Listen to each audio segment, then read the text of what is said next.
Flash disk sebelum Oke, mari kita start. Oke. Dari satu.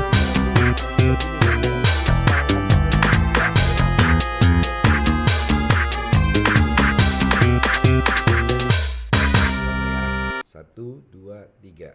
Salam Kompor. Sobat Kompor, Kompor hadir lagi dari Studio Matraman 1. Saya Parlin. Saya Didin. Dan saya Irwin. Hari ini kita akan bincang-bincang tentang sebuah draft cetak biru, yaitu draft cetak biru penyehatan industri telekomunikasi Indonesia. Walaupun warnanya coklat ya. Warnanya coklat ya. Iya. Walaupun yang dibahas isinya melulu ISP. Hanya ISP. Nah ini udah duluan, berarti udah baca dia. Coba, Ya, saya bagaimana ngaku- tanggapan secara umum? Saya ngaku belum baca aja lah. Yang Sekilas-sekilas gitu. Sekilas-sekilas. tanggapan umumnya sih kajian ini menurut saya sih penting ya. Karena kan memang pemerintah itu perlu menyoroti industri kita ya sebagai bentuk perhatian, pembinaan, perbaikan gitu ya. Nah, cuman ada beberapa kontradiksi lah gitu ya. Ya, yang menarik memang, tadi kan Om Didin udah ngomong ya, memang judulnya adalah penyehatan industri telekomunikasi Indonesia. Cuman di eksekutif summary-nya, mungkin ya ini sebagai temuan kali dari sebelumnya, bahwa jadi satu kalimat inti mereka membuat, industri ISP menderita. Berarti yang kurang sehat itu kan industri bukan telekomunikasinya tapi udah mengerucut ISP-nya. ke ISP ini, ya kan? Oke. Bukan karena terlalu sedikit kompetisinya, Iya. melainkan karena terlalu banyak pemain yang tidak viable dan jendela untuk memperbaiki dan menyehatkan industrinya terbuka selama masa moratorium penyehatan industri Di sini disebutkan dari Oktober. 2025 hingga Oktober 2027. Oh, jadi sekarang sudah berlangsung ya harusnya. Harusnya ya. Iya. Tapi ini mungkin baru muncul di Ya itu kan hanya time frame. Time Time oh frame, ya. Hanya time frame. Oh, belum ya, belum. Ini karena Nah, ini aja ini- masih draft kan. Ini ada beberapa ada 5 fakta utama lah disebutkan ya. Indonesia Di itu dalam peringkat summary ya di dalam summary-nya ini, dia dalam executive summary-nya. Indonesia itu peringkat 119 di dunia. Dan peringkat kedua terbawah di ASEAN. Entah bagaimana nanti mungkin kita bisa bahas lebih dalam bagaimana Ya, itu mereka banyak membandingkan ya. dikritik tentang cara pengukurannya. Cara ya. pengukurannya. Iya, nih. Dan cara perbandingannya. Gimana cara Itu bandinginnya apple to nih? apple. Ya, dan yang kedua Indonesia itu ada 1.532 ISP terdaftar. Namun 80% beroperasi di bawah threshold viabilitas finansial. Nah, ini juga bisa diperdebatkan Bisa sebenarnya. diperdebatkan Ya, karena skala bisnisnya beda. bisa beda-beda gitu ya. Berarti kalau 80%, 20%-nya tuh berarti cuma 200 berapa tuh? 300 ISP yang 300 ISP yang yang tiga- viable. Ya, terus dulu terakhir kita jadi ISP Ya, 300 jumlahnya juga. Ya Jumlahnya itu 300. 15 tahun yang lalu itu Iya. sekitar 300 sampai 600 memang pada Iya. saat itu Iya. udah mulai moratorium untuk Jakarta. Jadi Oh, 20 ya. tahun yang lalu pada saat moratorium izin ISP ya. Iya. Izin ISP itu jumlah ISP kita 400. Nah ini juga sebenarnya bisa kita komentari lebih jauh sebenarnya. Viabilitas financial ini kan ya kalau kita mau bilang ada operator besar juga yang tidak untung sebenarnya. Nggak pernah mungkin ya nggak pernah untung. Untungnya itu kan karena jual saham ya. Nggak pernah Nah, untung. kenapa nggak diminta? Kenapa ini, nggak ditanyain juga gitu ya? Kenapa? di-regulate gitu ya? Iya. Nah, Tapi itu alamiah terjadi Iya. bukan karena regulasi Ya, gitu ya. karena memang tatanan industrinya di Indonesia ini kan unik, nggak sama seperti yang diperbandingkan negara-negara lain tadi. Kayak misalkan Singapura, negaranya kecil sudah pasti consolidated. Sementara kalau di Indonesia mayoritas ISP itu ya cuman menyediakan layanan Ya internet. tapi mungkin ada juga beberapa negara yang bisa diperbandingkan. Iya nantinya. Ya, nanti kita coba akan lihat bahas Tapi lagi. supaya apple to apple. Iya. Tapi coba yang aku soroti adalah bahwa mayoritas ISP yang dipermasalahan di sini 1.300 itu bisnisnya itu nggak end to end, bisnisnya itu dia hanya layanan ISP. Iya. Artinya dia nggak punya infrastrukturnya, Iya. ya dia nggak punya akses internet direct ke internasionalnya, dia nggak punya. Iya. Jadi ada industri lain yang terkait dengan layanan Ya internet ini. itu nanti kita akan bahas Iya. juga. Nah yang ketiga adalah fragmentasi menyebabkan pemborosan. Ini angkanya ada nih. 8,4 triliun per tahun akibat duplikasi infrastruktur pasif. Nah itu menyambung tadi yang Betul. barusan Anda jelaskan ISP ya itu Om sebenarnya Didin. nggak punya infrastruktur. Tapi fragmentasi bisa juga menjadi sebuah keuntungan penetrasi. Kalau merata, faktanya enggak. Bukan soal meratanya dulu. Masanya adalah mungkin nanti kita bisa bahas lebih lanjut. Iya. Tapi ada ISP yang memang kecil kalau dilihat secara viabilitas dengan kacamata operator besar merugikan. Tapi kalau ternyata itu dia karena untung. personal yang melakukan, Ternyata dia untung. menguntungkan. Maksudnya personal, Ya. maksudnya ISP kecil tadi. Iya, Iya, ISP Mas kecil-kecil Didin yang lah. punya, Mas Didin yang operasikan, Mas Didin dengan tetangga-tetangganya gitu, Ya, menguntungkan. skalanya beda ya. Iya, skalanya beda.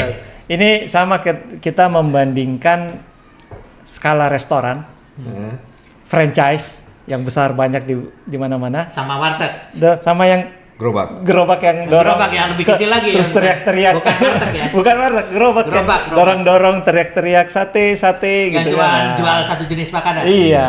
Nah, kemudian ada fakta utama kelima disebutkan bahwa Surat Edaran Nomor 4 Tahun 2025 memberi moratorium izin ISP dan fiber di 24 kota hingga Oktober 2027. Ini yang sudah berlangsung, makanya Sudah timeframe-nya berlangsung. tadi Sudah berlangsung. 2025 2027. Nah, ada satu fakta utama lagi yang agak memberikan shock wave kalau saya bilang sih.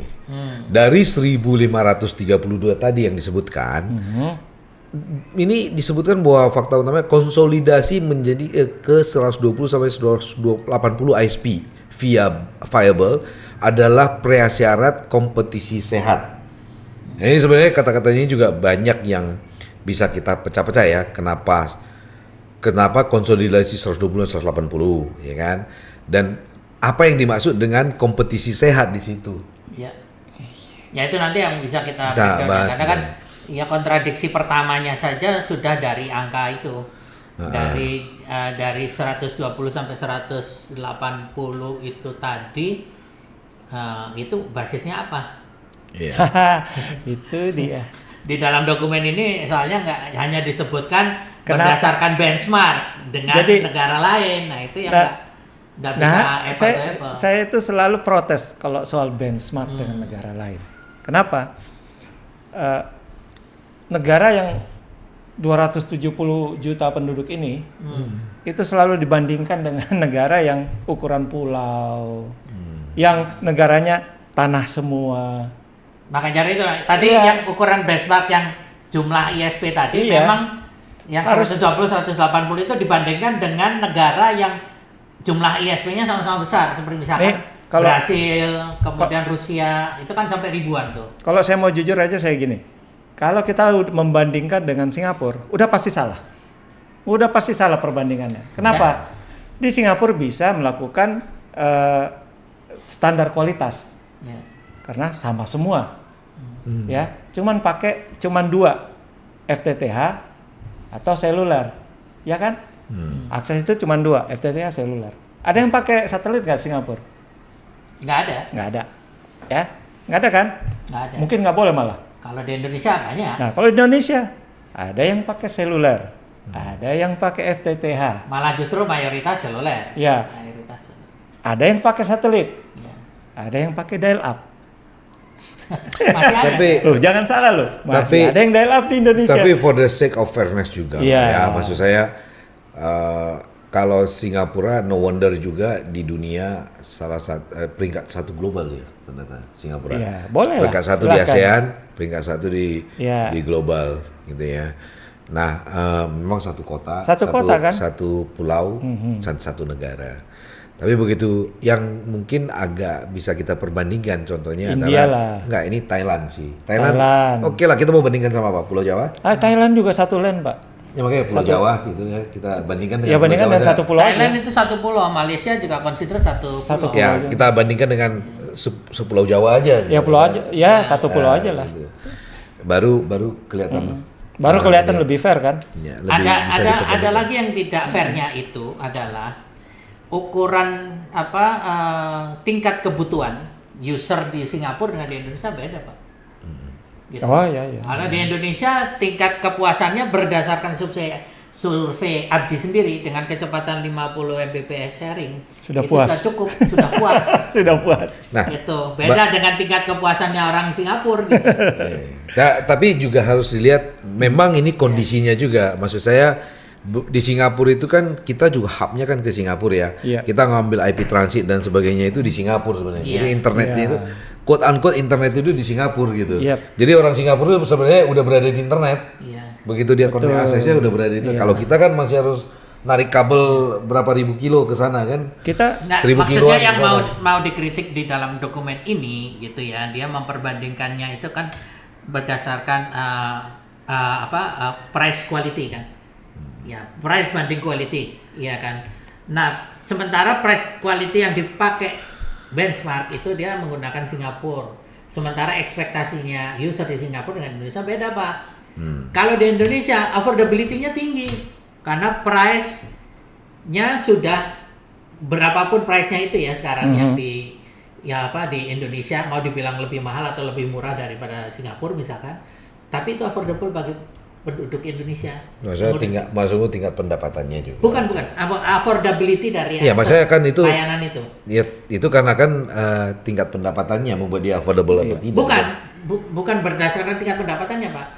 Ini surveinya ABGI ya, berdasarkan kepuasannya dia, gitu loh. Ekspektasi kualitas layanan dengan harga yang ditawarkan itu sudah affordable, sudah match dengan. maksudnya Maksudnya orang merasa harga besaran yang dia bandwidth. bayarkan Iya, sudah sesuai dengan kualitas yang dia diekspektasi. dapatkan. Kalau gitu. kita? Itu kita. Iya itu Sekarang, kita. Oh, udah cukup mayoritas puas ya? layanan kita itu, Iya. Kalau di Singapura kurang puas juga maksudnya. kalau orang Singapura beli layanan internet di Indonesia dia nggak puas. Dia nggak puas lah. Tapi kalau orang Indonesia dengan price dan quality yang ada sekarang itu mereka terima. Puas ya? Puas. Survei dari ABGI. ya. Nah, tapi Makanya gini, kalau di Indonesia, ABGI selalu bilang kebutuhan average orang Indonesia untuk fixed broadband wireless ya, fix ya broadband lainnya yang dengan pengertian kabel FTTH yang ke rumah itu 30 Mbps. tapi gini loh, kita bukan berarti kita tidak menerima kalau pemerintah menginginkan yang lebih tinggi loh. Oh ya betul. Ya. Dalam hal quality. Dalam hal kualitas, tentu makin bagus. kuantitas akses, Berarti kan gitu orang kan. mungkin sekarang karena tingkat kebutuhan, karena ketersediaan akses kualitasnya cuma segitu, dia sudah merasa cukup. Tapi kalau seandainya tersedia kualitas yang lebih bagus, mungkin dia akan tumbuh ekspektasi Nah, baru, kan gitu ya. Sekarang kita lihat. Makanya sebenarnya ini balik lagi ke pernyataan Pak Menteri yang dulu. Iya, gitu. Internet cepat buat apa? Karena orang udah ngerasa cukup. Om harus jelaskan lagi, ada generasi yang mungkin belum pernah mendengar itu. Oh Ya, iya. tapi Dari zaman gini. dulu. Sekarang Pak Menteri. kita bukannya nggak setuju bahwa pemerintah ingin menaikkan kualitas. Kualitas, ya. Itu bagus, Bagus. perlu. Cuman cara mencapai kualitas itu Bagaimana? Iya. Nah, apakah Nah, yang sebenarnya diusulkan di dalam- ini di dalam viable atau kajian ini enggak? juga sudah diusulkan Iya. sebenarnya. Nah, coba kita bahas satu. Nah, coba kita nanti lihat. yang mungkin yang Ya, coba kita lihat fakta dulu. utama nomor 1 ya, Indonesia peringkat itu nanti aja lah ya. Kita Ya, soal ini- peringkat oke itu lah. adalah bagian yang sangat debatable. Ya, Iya. ya. itu. Nah, mungkin yang kedua ini 1532 ISP, 80% beroperasi di bawah threshold viabilitas finansial. Oke, 80% dianggap tidak viable ya. Tidak boleh. Jadi layak untuk ditutup gitu. Ya, menurut saya sih Layak ditutup Tapi atau kenapa layak nggak dibina? tutup-tutup? Hah? Gini, Nah, yang- itu pertanyaannya juga Iya. ya. gini yang pertama. Atau ada yang nyumbang terus ini? Nggak mungkin CSR kan? terus. Enggak. Nggak Enggak mungkin. ya? Yang pertama, jadi formulasi viabilitas itu tadi yang dibahas di dalam Cetak biru. dalam cetak biru itu mengambil benchmark di negara lain yang geografinya dengan bisnis di Indonesia, bisnis ISP di Indonesia sangat berbeda gitu. Pertanyaan yang paling sederhana, kalau lebih dari 80% dianggap tidak viable, nyatanya 1.300 ISP itu sampai sekarang masih beroperasi Mau nambah pula. dan ya? survive dan masih nambah Hmm. gitu. Oleh karena itu yang jadi pertanyaan di sini yang seharusnya dan sebenarnya juga sudah dijawab oleh dia sendiri di bagian akhir solusi yang direkomendasikan oleh kajian ini adalah pemerintah perlu menetapkan formula viability-nya itu seperti apa. Jadi ya jangan langsung di benchmark dengan yang di luar negeri dengan kondisi Indonesia terus kemudian diputusin ini nggak viable, nggak begitu. Tapi jadi pertanyaan juga, seandainya Karena disebutkan nanti, kalau disebutkan nanti tidak viable, terus mau diapain gitu? Itu tadi kan dirasionalisasi, Bukan secara alamiah, jadi Tidak. dipaksa gitu. Lu nggak menguntungkan, gue cabut aja izin lu di gitu. dalam strategi cetak biru ini ada periode pengakhiran secara alamiah, pengurangan secara alamiah. Kalau nggak salah sampai 2027 atau berapa? 2 tahun Ya, itu setahun lagi dong kalau ini. Ya, pokoknya ya tapi ini kan bisa mundur karena kan ini kan mungkin dibikinnya 2025 kali ya dokumen ini. Oh, ini keluarnya Enggak, ini kan versi 3. Gua kebaca ini yang versi-versi sebelumnya itu sudah ada sejak 2025 kalau nggak salah. Nah, sehingga time frame-nya pada waktu itu sampai 2027. Kalau kita mulai start dari sekarang mungkin 2029 lah. Itu diharapkan dia pada 2027 itu sudah terjadi pengurangan 60% secara alamiah. Kalau Anda bilang seperti itu, harusnya kan jumlah 1.300 ini bukannya dari kemarin yang 1.000 berapa bertambah. Nah, ini kan update versi 3 kan gua bilang. Iya, time frame-nya nggak berubah, jumlahnya update gitu loh. Time frame-nya nggak berubah. Ini sebentar. Ini kan Makanya time frame jangan jadiin patokan. Time frame-nya itu berarti 3 tahun. Saya itu tertarik satu hal sini sebenarnya. Jadi pemerintah itu cara berpikirnya gini. Yang 80% ini ternyata dalam pikirannya pemerintah itu bersaing harga di bawah. Salah satunya persaingan harga. Ya, persaingan harga kan. Ya. Sehingga persaingan harga ini membuat tidak bisa menaikkan kualitas. Ya, Oke? dan tidak survival secara bisnis juga. Kemudian, tapi saya tertarik pada pernyataan ISP yang mencoba meningkatkan kualitas dengan menaikkan harga akan kehilangan pelanggan ke kompetitor yang lebih murah meskipun kualitasnya juga lebih buruk. Iya, karena bukan kualitas, karena cara dia mengukur kualitasnya itu sekarang pemerintah itu belum ada formulanya. Nah, Gitu. faktanya benar nggak begitu?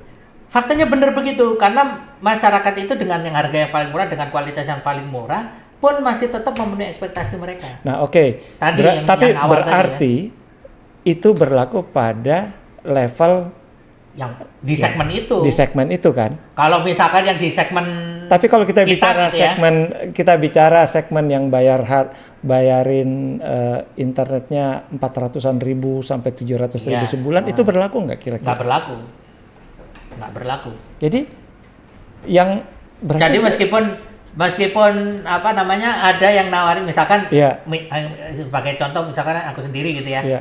Jadi aku misalkan di rumah ada ISP baru nih, nawarin harga lebih murah. Belum tentu kita ambil kan? Belum tentu kita ambil. Gitu. Iya. Karena kita nggak tahu nih, karena kita bukan sensitif harga, kita sensitif pada kualitas. Karena kita punya ekspektasi yang berbeda dengan yang dibahas di sini. Nah. Dia dibahas di sini kan ini data di dalam kajian ini itu kan dia mengambil bahwa kondisi ini terjadi setelah peraturan pemerintah yang merelaksasi izin ISP. Oh iya. Ya, sehingga akhirnya banyaklah ISP baru bermunculan, membludak, tapi semuanya adalah ISP gurem. Enggak. Yang hanya melayani segmen yang paling bawah tadi, yang nggak sensitif. Saya mencoba kualitas tapi sensitif harga. Saya mencoba memahami pemikiran pemerintah. Ya. Yang saya tidak paham adalah kalau orang itu memang tidak mau naik kelas, berarti kan memang pasarnya ada di situ. Betul. Itu juga yang menjawab kenapa yang ISP gurem yang dianggap nggak viable itu tadi tetap survive. Berarti kan pasarnya ada di situ ya. Betul. Jadi untuk pasar itu dia sebenarnya viable. Ketika dipaksa berkurang menjadi 180 ISP. Yang berkurang itu yang mana? Yang berkurang jangan-jangan pelanggan ikut tersingkir pelanggannya. Ikut tersingkir karena dia menjadi nggak affordable lagi. Karena tidak mampu lagi membeli yang lebih mahal. Jadi penetrasi jadi kurang dong nanti. Nah, Itu sebenarnya Key pemikiran. poinnya itu sebenarnya Itu, Pak. Kritiknya. Itu Om, sorry. Maka dari itu, itu Om pemikiran dari kemarin. kenapa? Karena dari sejak awal kajian ini hanya berfokus kepada kriteria berdasarkan jumlah. Padahal untuk ukuran demografi dan populasi kita, demografi dan geografi kita yang kepulauan ini ya dengan jumlah pulau yang sangat tersebar itu jangan-jangan kalau kita rasiokan dengan benar jumlah 1.300 itu kurang. Kalau contoh kalau menurut saya Brasil kurang. tadi berapa? Hah? Brasil tadi berapa? 7.000. Brasil 7.000 ya. Amerika 7.000. Brasil lebih banyak. Lebih banyak ya. Ya, Brasil lebih banyak. Sebentar. Brasil itu ada 9.000 berapa? 19.800. 19.800. Yes, Jadi jangan-jangan kalau pengukurannya benar Malah harus Indonesia itu ditambah. kurang. Malah harus ditambah. Pertanyaannya kan sama itu tadi. 1.300 tadi itu mayoritas ya. Kalau kita bandingkan dengan 20 tahun yang lalu ada 400 ISP, maka yang berarti yang 1.100 ISP ini tersentralisasi hanya melayani satu market saja di satu lokasi. Kemudian ini kemudian gini. Kalau seandainya itu disebar merata, barangkali itu satu ya, berbeda. Itu satu ya mengenai harga. Ya. Harga. Yang kedua, pemerintah ternyata membagi ISP itu menjadi 3 tier, ya 3 lapisan. Pembagian itu ternyata berdasarkan jumlah pelanggan. Ya. Nah, ini yang bahaya nih. Bahaya. Ya, bahaya. Ya, saya bilang bahaya. Karena seharusnya pembagian itu kalau di dalam dunia pelayanan itu bukan berdasarkan jumlah pelanggan, ya. tetapi berdasarkan kualitas pelayanan. Jadi gini, kalau berdasarkan jumlah pelanggan, maka kalau di hotel nih misalnya, hotel yang bintang 5 kan pasti tidak sebanyak hotel bintang di bawahnya. Berarti yang tier 3 itu hotel bintang 5, yang di bawahnya hotel tier 1. Kan jadinya kan aneh. Tapi sebenarnya Om Irwin kurang tepat juga yang itu tadi. Karena yang Om Irwin sebut bahwa pemerintah membagi ke dalam tiga tier itu tadi, itu adalah temuan dari kajian ini. Jadi kondisi sekarang itu pemerintah membaginya ke dalam 3 tier berdasarkan, karena kenyataannya nampaknya menurut sudut pandangnya pemerintah di dalam kajian ini, industri ISP kita ini sekarang terbagi dalam 3 tier berdasarkan jumlah customer. Nah, yang diusulkan oleh dia justru yang disebut oleh Emirwin ini tadi, nantinya dengan perubahan regulasi yang diusulkan di dalam ini akan jadi ada 4. Ada 4 tier, di mana tier ini dibedakan berdasarkan kualitas layanan. Jadi dianggap kalau ARPU-nya ya, jadi bayaran per bulan rata-rata dari pelanggan itu di bawah 134.000 ini ya. Itu ternyata marginnya minus. Cuman kembali lagi saya pertanyakan, ini ada 1.532 ya. Dianggap 80%-nya masuk non viable ini yang minus lah. Ya itu tadi karena kok bisa banyak banget. Iya, minusnya itu karena dia menggunakan formula hasil benchmark di negara lain. Itu. Gitu. Jadi tidak melihat struktur bisnis yang ada di biaya Indonesia. Dari kan kalau menurut teori itu pertanyaannya bahkan minusnya sampai berapa persen tuh? Minus 3% loh ini. Minus 3%. Pak, minus 3% kalau ISP gurem sebulan aja gulung tikar, Pak. Tapi kenyataannya kan justru karena 1.300 itu aja nambah sekarang. Jadi mungkin sebagai penjelasan ke pelanggan, saya pernah menjadi pengusaha ISP. Jadi saya tahu betul kalau minus itu seperti apa. Itu nggak pakai lama. Nggak pakai lama, besok gulung tikar. Kita kalau minus nggak pakai lama. Nggak bertahun-tahun. Makin pendek. Nggak pakai bilang bertahun-tahun baru tutup. Nggak. Hitungan bulan tutup kalau minus. Kesalahan surveinya ini karena itu nemu formula tidak viabelnya itu karena berdasarkan benchmark, bukan pengukuran pada bisnis yang sebenarnya.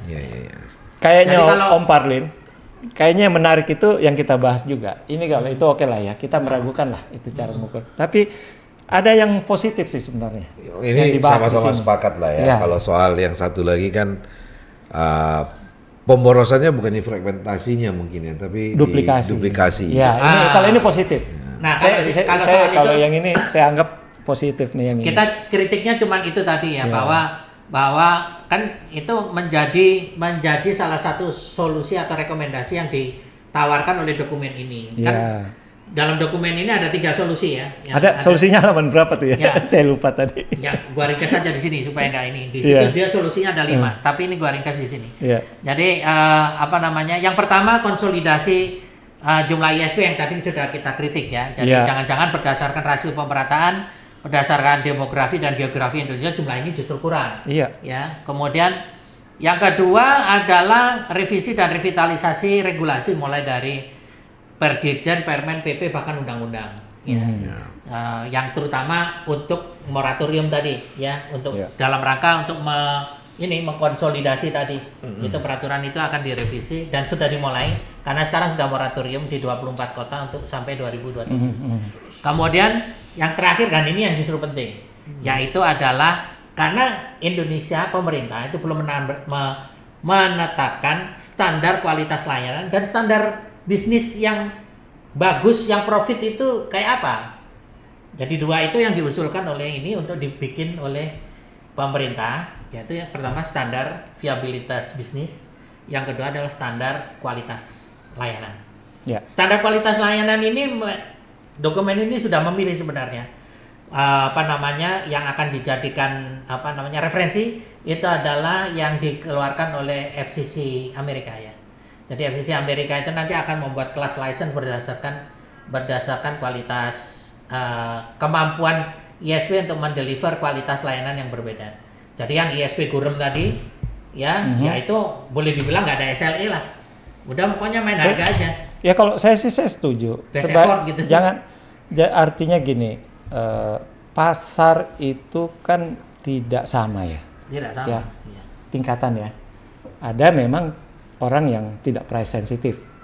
Nah, dia cuma mau email aja. Saya tahu ada orang yang sampai langganan 2 juta per bulan. Bahkan yang di ujung Papua sana itu bisa sampai 5 juta per bulan. Langganan pakai satelit ya. It's fine buat mereka bayar segitu. Karena keperluannya ada. Tapi kan ada yang dia angka 100.000 per bulan aja udah, aduh 100.000 nih per bulan. Ya, udah mikir gitu. Ketika kita maksain angka ini harus naik ke 250.000 per bulan, lah bukannya yang terjadi sana sehat, di sini sakit hilang gitu. Nah ini berdasarkan surveinya Abdi, Om. Jadi berdasarkan surveinya Abdi itu salah satu dalam tanda kutip ya ketahanan market kita, affordability-nya itu tercipta secara tidak sengaja karena setiap orang di Indonesia ini punya duplikasi akses. Iya, rata-rata gitu. Punya 2 atau 3. 2-3 gitu. 2-3. Jadi dia langganan tuh nggak hanya cuma fixed broadband. Ada selulernya gitu. Juga. Ada selulernya juga. Dan kalau di kantor dia pakai akses internet kantor. Jadi dia tidak tergantung kepada satu infrastruktur. Gitu. Tidak tergantung kepada satu jenis layanan internet. Karena satu orang itu bisa memiliki alternatif layanan internet yang banyak. Terutama khususnya lebih spesifik lagi adalah market yang disorot oleh kajian ini, yaitu yang di sekitar Jawa aja, yang di kota-kota besar di mana berkumpulan 1.300 ISP broadband. Kalau itu kita perdalam surveinya, kalau kita perdalam kajiannya, sampel data yang diakuisisi data penggunanya ini, itu pasti dia punya duplikasi akses, dia punya alternatif akses, tidak hanya di layanan fixed broadband ini. Dia juga pasti punya seluler, dia juga pasti akses di kantor atau di sekolah atau di tempat lain, di tempat nongkrong, kafe yang gratis, yang tentu saja nggak bisa kita benchmark dong kalau di kafe yang gratis. Makanya kita sepakat sih ya, ada hal yang masih perlu diperbaiki dalam soal pemaksaan pengurangan ini. Jadi yang masih belum nyambung itu adalah tujuan dari kajian ini untuk terutama untuk melakukan konsolidasi ISP dengan data-data yang ditampilkan dari hasil temuan-temuan risetnya. Gitu. Tapi Om Didin, Om Parlin, terkait duplikasi infrastruktur, kalau ini sih benar ya? Oh ya, ini benar. Ini benar belum sih. kita bahas ya. Ya, kita belum bahas kan. Menurut saya yang satu-satunya yang betul-betul linear data dengan tesisnya ya tentang penyehatan industri ISP ini, yaitu tentang poin belum terlaksananya mandatory infrastruktur sharing yang mengakibatkan biaya tinggi duplikasi pasif tadi. Artinya setiap ISP itu sekarang membangun infrastrukturnya sendiri di lokasi dan di target market yang sama. Jadi kalau ada 8 ISP ya ada 8 investasi. Jadi kalau kita lihat kabel di depan rumah kita saja. Ya itu aja. Banyak buktinya. Ada berapa kabel? Banyak tiang dan gulung-gulung. Jadi solusinya kalau menurut ini menanggapi ini saya setuju kalau ini. Artinya, memang terjadi duplikasi. Iya, tapi caranya mungkin harus ada regulasi yang memaksa. Nah, Om Irwin, regulasinya itu sudah ada. Karena ini tadi sempat tapi kita nggak sebut di sini ya. Jadi Om Parlin tadi itu waktu kita ngobrol di luar itu menyebutkan Undang-Undang 36 itu belum direvisi ya. 39 apa 36? 36. Oh, 36. Undang-Undang 36 tahun 99 tentang telekomunikasi. Aku bilang, udah direvisi Om Parlin khusus untuk industri internet.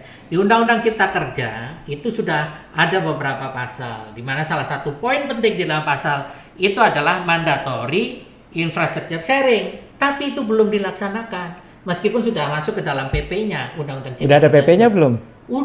Sudah ada. Udah permen ya? Tapi permennya juga sudah ada. Permennya juga sudah ada. Oke. Permennya di Komdigi. Komdigi lah. Selaku regulator satu-satunya kan cuma Komdigi. Komdigi. Nah, tapi belum dilaksanakan. Persis seperti yang disebut dalam kajian ini. Jadi artinya pemerintah itu belum memaksa pemilik infrastruktur. Nah, ini yang patut diingat. Ini semua masalahnya yang akan diperbaiki itu adalah ISP lah gitu ya, industri ISP. Padahal industri ISP ini bukan biang kerok persoalannya. Biang kerok persoalannya itu adalah mandatory infrastructure sharing. Sementara infrastructure sharing dimaksud di sini itu tidak diselenggarakan oleh ISP, tapi diselenggarakan oleh penyelenggara jaringan. Gitu loh. Jadi beda industri nih. Beda industri. Jadi ISP-nya disalahin. Tapi biang keroknya itu izin industri masih internet sih kalau mau ini. Enggak, tapi kan ini bendanya yang dijual beda, Pak. Iya. Kalau ISP kan yang dijual layanan tadi. Iya. Ya kalau ini yang dijual layanan gelar kabelnya. Gelar kabelnya yang dijual. Artinya kalau itu diberesin dan memang akar permasalahannya menurut gua nih, silakan. Maksudnya yang beresin ini seperti apa? Beresin apa ini? Jadi kan kalau di dalam peraturan undang-undang ini intinya kalau di situ itu sudah ada operator kabel, ini Jatartab gitu yang udah gelar kabel, di situ ada 8 ISP. Jangan 8 ISP itu ikut bangun kabel, Pak. Berarti, tapi menggunakan kabelnya si Jatartab ini tadi. Si Jatartab bukan salah satu ISP dong. Bukan. Berarti ada pemisahan 8 ISP ini tadi pakai kabel yang sama. Berarti ada ini juga jadi menarik. Kalau tadi ada 8 ISP atau 1.500 tadi, dalam hal ini kan jadi 8 di suatu daerah lah ya. Tapi kalau secara nasional 1.500 dikurangi menjadi 180. Nasional semua loh ini. Nasional semua. Nggak disebutkan sih. Sebenarnya walaupun yang diusulkan dia ada tiernya, Pak. Jadi ada ISP daerah, lokal, ISP provinsi, ISP nasional. Nah itu mungkin kita bisa jadi membayangkan. Sebenarnya 180 dibaginya seperti apa? Di Jakarta ada berapa biji, di berapa ada berapa gitu kan ya. Kalau di model tier seperti usulan dia justru 180 itu kurang, Pak. Iya. Semua ngumpul di. Jadi kontradisinya dia kan mengusulkan jadi 180. Tapi di sisi lain dia ingin tatanan industrinya itu terbagi dalam 4 tier. Tier itu yang berdasarkan kualitas layanan. Yang paling bawah itu hanya beroperasi di lokal. Lokal itu yang mungkin sekota lah gitu atau sekampung lah jadi, gitu. Dia baginya itu kalau jumlah kabupaten aja ada berapa sih jumlah kabupaten? 530-an. Harusnya jumlah itu kabupaten nih. Ya itu kalau yang tier 4 ya, kalau yang tier 4. Gini. Kalau provinsi aja, kita berapa? 33 ya? 38. Sorry. 33 itu 210 tahun yang lalu ya. 38. Provinsi Kota 38. kabupaten itu sekarang 530 kalau nggak salah. 530. Ya. Kalau tiap satu kabupaten ada satu ISP lokal. Ya. Paling nggak nambah 530 kan. Ya. Jadi gimana caranya membatasi cuma 180? Nah, kalau berdasarkan usulan ini tadi kan dibagi 4 Iya. tier dia nih. 4 tier itu berdasarkan coverage Iya. layanan, yaitu kota mungkin Iya. ya, kemudian mungkin provinsi, Iya. nasional yang wide nasional gitu Ini ya. nih ISP. Jadi justru pemerintah ini mau membagi klasifikasi ISP nasional, ISP regional, ISP lokal, ISP mikro. Nah, ada mikro, mikro yang Nah, kecil lagi. tapi kalau targetnya pengurangan ISP, bagaimana caranya mau bisa begini tayarnya? Ya itu nggak bisa, nggak bisa cukup 180. Itu satu. Terus kemudian kan turun. Mungkin 180 itu yang tier tertinggi kali ya. Tier tertinggi. Mungkin ISP nasional gitu ya. Makanya ini saya coba balikin lagi turun ke bawahnya, maksudnya secara layer. Sekarang kan jadinya penyelenggara jaringan kan.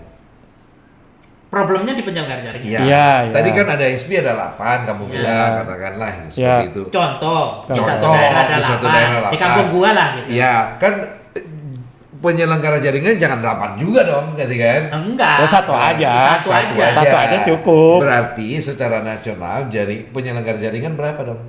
Hah? Ya, Loh, ya, secara nasional sebenarnya 4-5 cukup kalau penyelenggara jaringan. Iya, kan Iya. tergantung juga kan begini. Ketika si penyelenggara jaringan itu mengajukan izin ya di dalam rezim peri dan jin kita itu, perizinan itu. Itu kan sudah ada salah satu barrier to entry-nya adalah mengajukan proposal pengembangan bisnis kan. Proyeksi dalam berapa tahun Anda akan gelar jaringan penetrasi sampai kemana aja. Ya, itu panjang. Nah, sekarang kita dari seluruh ini kira-kira berapa jadinya? Kan tadi 180. Kalau gua itu sudah pasti tidak setuju dan tidak percaya dengan pembatasan jumlah, Pak. Oh gitu. Gitu. Karena Ya. tergantung dari dynamic, Pak. Dia. Gitu. Dan ini dari market gitu. Tiba-tiba nih IKN besok presiden mengatakan kita semua pindah ke IKN. Apa nggak langsung naik tuh demand di sana? Jangan-jangan ada 10 ISP juga kurang di sana, Pak. Kan Ya. gitu. 10 jaringan kurang, Pak. Gitu. Tapi tadi kita sempat ngobrol juga penyelenggara jaringan dan penyelenggara jasanya Dipisah harus. dipisah atau dalam satu perusahaan yang sama juga kan jadi Harusnya kompetisi dipisah. tidak sehat juga itu kan. Iya, Nggak, kalau saya- di dalam tatanan industri kita faktanya sekarang kan terpisah. Ya tapi dalam prakteknya Dalam mana? prakteknya yang justru enggak, masing-masing. gitu loh. Sorry, maksudnya terpisah dalam tatanan Ya kan, regulasi. ini tadi kan kalau kita ngomong ini Bapak, ini salah satu bukti lagi bahwa kajian ini itu kontradiktif, Pak. Karena ini tadi kan ISP-nya tanda kutip disalahin lah gitu. Padahal ISP-nya itu kan teorinya menurut regulasi tatanan industri kan nggak boleh gelar kabel, Pak. Ya. Iya kan? Tapi kenyataannya kan gelar kabel semua. Ada yang punya jatar blok, jadi gelar kabel. Baik itu yang gua bilang yang punya jatar, tap, jarlock, maupun yang nggak punya. Akhirnya- Minimal untuk last mile-nya. Iya. Minimal untuk last mile-nya. masuk Akhirnya ke kampung-kampung. akhirnya gelar kabel. Gelar kabel, Pak. Akhirnya gelar kabel emang. RT RW-net itu kalau nggak gelar kabel gimana caranya dia? Emangnya RT RW-net punya jartap? Justru itulah yang dipotret oleh Kita fokus ke yang tadi dulu pemisahan, jangan ke situ dulu pemisahan. Jadi harusnya terpisah atau jadi satu. Kalau misalnya Kalau menurut ini gua sorry, sih mohon maaf ya. Ya. Tadi kan 8. Dari 8 ISP itu katakanlah saya yang punya jatah perlu juga dan saya yang gelar aja, yang lain jangan gelar lagi. Yang lain sewa sama saya. Kira-kira saya akan fair nggak? nggak fair. Nggak fair. Oleh karena Berarti itu harus terpisah. terpisah. Dan sekarang sebenarnya sudah terpisah, tapi prakteknya ada beberapa incumbent yang itu dia lisensinya end to end, Ya. gitu. Yang ya itu nggak bagus, gitu. Harusnya mereka entitas yang benar-benar terpisah. Karena beda itunya. Gitu. Ini suka nggak suka, yang satunya pelayanan, Ya, yang satunya perawatan infrastruktur, Ya. kan? Jadi beda. Seharusnya ya penyedia jaringan ya melayani B2B aja. Di Yang B2C itu yang di ISP. negara-negara yang dijadikan benchmark tadi Pak, kenapa sukses dengan jumlah ISP yang sekian banyak? Karena udah dipisah tadi, udah berhasil melakukan pemisahan itu. Jadi penyelenggara infrastruktur internet itu sendiri, penyelenggara layanan internet layanannya ya itu sendiri. Dan di beberapa negara harga penjualan infrastruktur itu sampai diatur negara. Diatur negara. Iya. Betul. Diatur negara. Karena untuk menjaga kualitas. Nggak, jadi kalau di Indonesia kan harga infrastruktur itu kan ya terserah yang punya kabel. Kan. Kalau dia mau ngasih harga sekian, kalau Anda lagi butuh ya apa boleh buat kan. Di beberapa negara itu diregulasi, Pak. Jadi memang kalau yang kan ini kan kita tatanan industri internet itu kan tatanan industri ya, telekomunikasi kalau di Indonesia itu kan mulai dari paling bawah itu kan infrastruktur fisik. Tapi itu menarik memang ya. Maksudnya begini, yang infrastruktur fisik itu pasti highly regulated, pasti dibatasi banyaknya dan ditetapkan juga standar teknis kualitas. Itu yang infrastruktur. Tapi kalau layanan ini kan tergantung market. Ada market yang ya sharing lambat nggak masalah gitu, ada yang ingin dedicated tapi gitu. Yang saya catat adalah penyelenggara jaringan dengan penyelenggara jasanya berbeda, pisah gitu ya. Ini menarik ini, dan mungkin pembahasan saat ini kurang waktunya nanti. Sekaligus ada narsumnya baru menarik. Sebenarnya Telkom juga udah melakukan sebenarnya ya. Contoh, sebenarnya banyak punya. Contoh memisahkan gitu loh maksud saya. Untuk yang IndiHome-nya sekarang kan udah di Telkomsel. Ya, dipindahkan. Nah, jadi penyelenggara jaringannya Telkom atau ada anak perusahaannya lagi. Nanti kita bisa kita ini coba undang atau kita bagaimana tanya ya teman-teman di Telkom. Jadi mungkin lebih tegas lagi. Jadi lebih tegas lagi mungkin pernyataannya gue koreksi deh. Jadi tidak hanya sekedar pemisahan, karena kalau hanya pemisahan entitas saja itu di atas kertas bisa dilakukan. Tapi yang lebih penting itu kalau kerangkanya ini kan kita menyoroti kritiknya ini kan berdasarkan governance ya, supaya terjadi fairness ya kan di dalam industri ini. Maka tidak cukup hanya pemisahan entitas, tapi harus tidak ada hubungan afiliasi. Kepemilikan maksudnya. Ya, afiliasi itu bisa macam-macam kan, bisa kepemilikan. Tapi yang paling penting itu adalah kebijakan di lapangan, fairness misalnya dalam harga. Ya itu fairness-nya itu nggak akan tercapai kalau masih saling terafiliasi. Iya, harus di ini kan. Karena itu nggak berlaku nggak cuma contohnya nggak cuma Telkom kan. Bisa jadi ISP yang besar-besar yang juga memiliki infrastruktur dengan banyak lisensi, mulai dari NAP juga punya lisensi, ISP lisensi, Jarkap juga lisensi, Satri juga dia lisensi. Om Didin, ini udah waktunya kayaknya banyak banget dan bahas ini bisa panjang lagi satu jam lagi. Jadi kita enggak pesan sponsornya dulu. Bahwa ini lanjutannya lebih dalam akan kita bahas di IDNOC. Coba untuk yang ini pengantar. Oh iya, makanya dari tadi gue bilang jangan terlalu detail nih. Dan juga nanti bisa jadi topik berikutnya yang tadi yang menarik itu adalah pemisahan tadi. Pemisahan ya. Mungkin kita perlu narsum juga dalam hal ini. Betul. Iya dong. Ya, supaya lebih ini lebih fair. Lebih bukan hanya lebih fair, supaya kita bisa mendapatkan insight yang lebih. Jadi kalau ada yang sudut pandang lain berminat untuk menjadi narsum di bagian duplikasi infrastruktur dan pemisahan infrastruktur ini. Izin penyelenggaraan jaringan dan jasa, silakan menghubungi Om Didin. Om Parlin dong. Om Parlin lah. Jangan. Om Parlin dong. Kita urutannya lain Sobat Kompor. Kita semua udah kenal Om Parlin inilah bosnya IDNOC. Jadi pembahasan itu nanti akan dibahas. IDNOC itu nggak ada bosnya. IDNOC itu adalah komunitas milik gitu. bersama. Kebetulan kita diamanahkan untuk menjalankan tas yang amanahkan siapa. Sebenarnya passion aja yang mengamanahkan. Jadi gini, gitu. Memang kalau kita sebut susah, bos, dia langsung stres gitu. Karena dia identik kalau bos itu mesti bayarin. Jadi dia rada alergi dia. Mungkin dibosin. Mungkin sampai di sini dulu untuk yang topik apa hari ini ya. Apa cetak biru ya? Yang sebenarnya cetak birunya bisa berkelanjutan. Iya, masih banyak ya yang bisa kita bahas secara ya. general ini dulu, nanti topik yang lebih spesifik dari setiap tadi komponen yang kita pilar yang tadi apa fakta utama itu tadi ataupun solusinya kita bisa bicarakan. Siap. Gitu. Nah, mungkin begitu Sobat Kompor, sampai jumpa lagi di bahasan berikutnya. Apa ini? Ini sih sebenarnya setelah ID Knock. Ini sebenarnya kan untuk apa? Menebus kerinduan. Iya, ini udah berapa bulan ini 6 bulan ini. 6 bulan kan nongol. Oke. Nongol ini. Sampai jumpa lagi Sobat Kompor. Salam Salam Kompor. Kompor.